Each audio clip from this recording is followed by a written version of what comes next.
Here. Just saying, for the 10 seconds that count the most. I see a lot of people don't leave comments, and that's okay. If you guys watch my videos, you don't leave comments, that's understandable. But having the empathy for some of the things I've said before, my last video about the factor is very true, that death is the last thing we should be concerned about. It's about the fact we don't even have memories if we don't build them, if we don't have connections.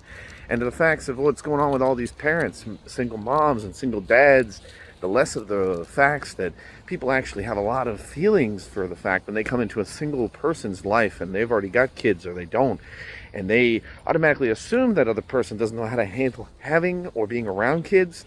That's dead wrong. Same thing with those who are single parents who are stuck there raising their kids on their own, and those kids are growing up without a father or a mother, regardless who's a parent. That's dead wrong in itself. What about the privilege of the empathy for those children having a future with a parent, a guardian, regardless of gender and non-discrimination, just to have somebody to hold and to build up memories, to have those kinds of connections. Same thing with friendships and connections out there in the world. Think about that. There are so many people right now, kids, children, independent, single people out there in the world who are in fact going about their lives, seeing their lives go by to waste, and they don't even have a connection or a friend or anybody that they can hold dear. So really think about that. You know, we're stuck online right now. Online dating. That is a joke and a farce in itself, the way people treat each other. They don't want to connect, they don't want to talk, they don't want to match. They think men and women are only interested in carnal, sexual stuff.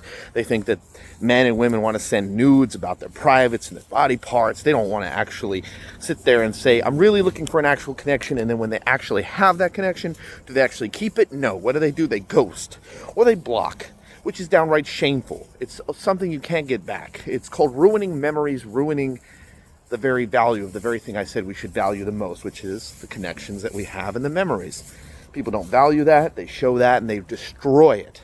And a lot of people today are doing that, regardless of political aspect, religious aspect, even monetary aspect. I've had people who have come across and tried to ask me, what's my net worth? What's my money? What do I do for a living? What's my job? If I don't have a job, if I don't have a car, I'm not qualified to be in their life. Well, that's interesting. I thought love had something more to do with characteristics and quality and personality and humanity and the level aspect of what you can do and share with each other. Interesting enough, there's a lot of good people out there that don't have cars and don't have jobs. Interestingly enough, I'm practically semi-retired. I do just fine without even needing a working job. How do I do it? I have a lot of loved ones who left me into better hands, and now I'm trying to pass that on to having a family one day. What's my chances in this day and age when you're only stuck online and the average passerby you see in daily life, as I've said before, doesn't even want to take the chance in the moment to connect? Think about that for the kids in the present and the future, because there's a lot more people just like me. For the kids and for the present, without them, there's no future. Remember that.